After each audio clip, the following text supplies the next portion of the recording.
first proper ride out on your new bike, Dave? How was it? A little run down to Stratford, Stratford really Shakespeare Country. Yeah, it's really good.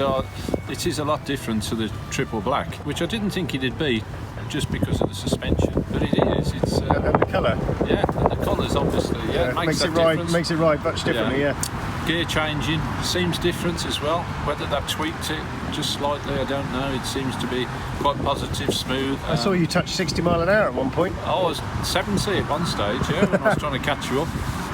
Yeah, it's on the straight though. I did notice that about the tech. The tech seems to make the bike go a lot more slowly. Oh yes, definitely. Well, the other thing I found out is that you can't mess about with the TFT screen when you're riding. Send it to the main screen, but you can't sort of program it or do any messing about, which is, I think BMW said this anyway when they was producing it. I was more concerned. I spent more time looking in my mirrors. You were going to hit me in the backside because you were fiddling about.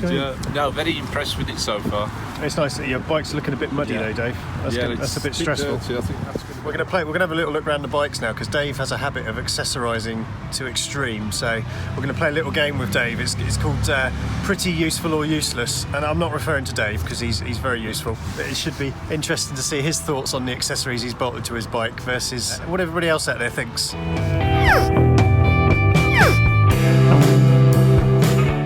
Let's start with the radiator guards then, Dave. What do you reckon of those? Are they pretty useful or useless?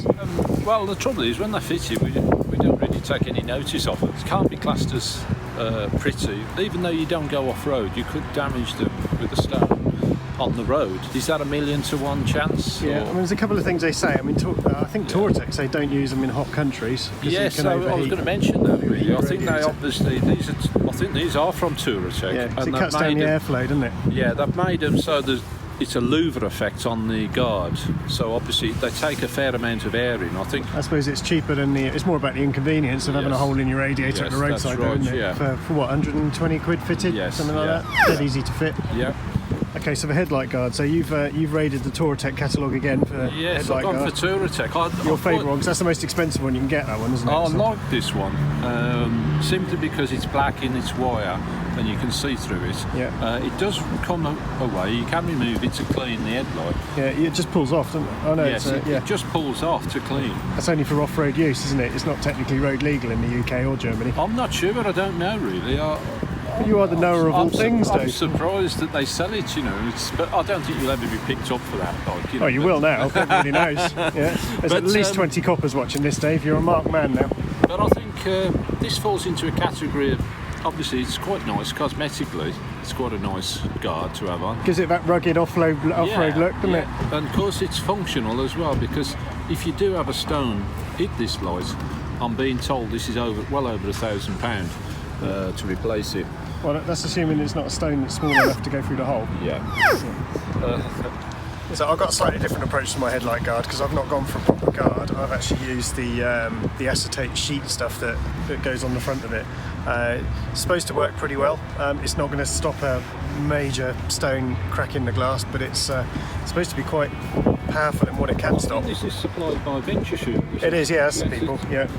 And it's dead easy to put on. It took 30 seconds, and you can barely notice it when it's on, but so it doesn't, for me, spoil the look of the bike, so I want to keep it trying a little bit cleaner. I did have one like yours actually, Dave. It was on my other adventure. That was We've both got the GoPro mount, haven't we, on our bike, and I have to say I love that because it keeps the bike footage so steady when it's riding. Yeah, it is a good fit. It's really quite solid. You know, and I think obviously some of these cameras do have image stabilisation now, you know. Yeah, but they can only compensate for so much. Yes, and it does keep it really solid. It's easy fitted, it's spaced out as well off your frame. Yeah. So I think it looks pretty nice on the bike as well, so we're going to mark that as pretty and useful, aren't we? Yes, I think so, definitely. So this little thing you've got in your rear hub, so tell me about that one then. Well, it wasn't my fault. It wasn't my fault. I think it's very cosmetic, pretty item, but I didn't order it. A friend of mine who had an R1200, he ordered it, and it was a cost at the time of £80-90, I think it was. Ridiculous. Is that wife's prices or real price? That was real price, that was. Yeah. It is. So I said to him, I said, I'd like one of those, just in conversation. And a week later he said, my wife's noticed that and I can't have it anymore. So He says, I'll let you have it and I had to pay for it. Bizarrely, they actually advertise to say it increases airflow to the rear hub, doesn't it? And it cools the hub. I'm not sure, but... it made me laugh when I read yeah. that, because as if BMW designers sit there designing a rear hub to overheat at 70 miles an hour. But after all, there is a hole through the wheel and it needs to be filled with something at the end of the day. Because you spend so much time off-road and having to park off-road, the side stand enlarger is an absolute essential for you, isn't it? Yeah, well that's... is obviously for when you're on soft ground, obviously, but always remember that if you've got a lowered bike, it is a different foot profile, because when the side stand comes up, it can hit your footrest once. Yeah, and also if you put the other one on it, the bike stands too upright, doesn't it? It's quite prone to falling over, because it's almost vertical. Right then, Dave, your Barkbusters, because these are the ones that I'm a bit contentious about, I have to say. Because the very name Barkbusters is, they're strong. Supplied by somebody in Australia. That's strong off-road heritage, isn't it? Yes, that's right. Is that called Barkbusters because they force the bark away from you? As you're roughing through the undergrowth. When you're off-road, if you do go over, at least it protects your levers, your brake levers. And you do know you get one with a bike though, but you took that off and put another one on. I took them off. Them are only plastic though. I saved them, ready to put back on again when I swap the bike. Yeah, but I mean these do have indicators and side lights built into them, don't they? Which is quite cool. I thought that was a nice added extra. That definitely comes in the pretty category. Because I'm not sure you can call it useful because you already had them. Well, the thing is, more lights is safer. That is the... unless you're riding in front and I can never see where I'm going. There's all the bloody lights in my rear view mirror. You've actually not got them wired in yet, have you? It's just a big bundle of wires. I fitted them on yesterday, and we've just got to get them wired up. And you are a bit of a master of tidiness and perfection, so I'm surprised you've even let the bike go out looking like that. I mean, whether we wire them in with a conventional relay off the battery, or we go to maybe an X-cam. No, that's right. The Hex Easy Cam. Yes, Hex Easy Cam.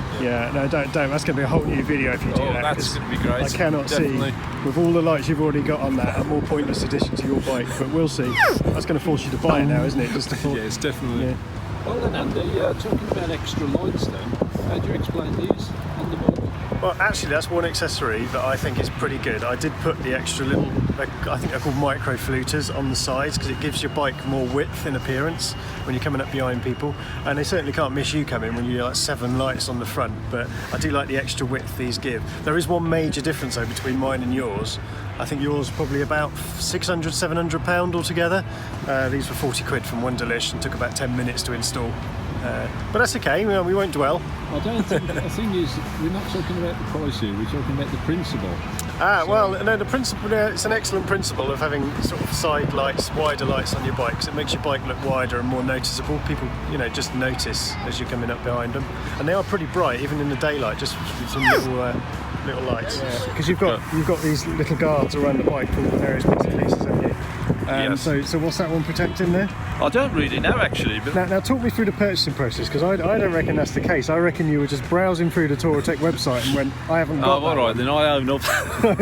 I haven't got that one and it's only 20 quid, I'll buy it. Yeah, that was, it was all right, that was. I was running out of things to buy really, and that was then. It was just to fill the postage up. So is that new for this bike, or was that on the old bike? No, it was on the old bike, as well. I like this little Optimate USB adapter. It goes into the standard front socket on the bike, but it actually gives dual USB output. But the best thing about it is you've got one that feeds out from the bottom, and I leave that permanently wired into the camera. And that still gives me a spare USB for the charging the phone in the tank bag or on the RAM mount. So it's steady. So the RAM mount I use for the phone, I find that really useful, because you can't just use it for the phone. You can whiz that off. You can put the camera attachment on it, because that's I've got RAM mount grip that goes around as well. So RAM mounts generally are brilliant. You can just attach it wherever you like around the bike. But the one particularly for the phone, it's sprung, so it'll take pretty much any phone actually. I used to have a 7 Plus in there, but I've also got the iPhone X on it now, and it just means you can not have a tank bag on and still have it connected in, or you can have the sat nav running on it if you haven't got your normal one running. It's not really any good for notifications or using because you've got your gloves on, but it keeps it in view, although you have to be careful in the hot weather because it'll overheat.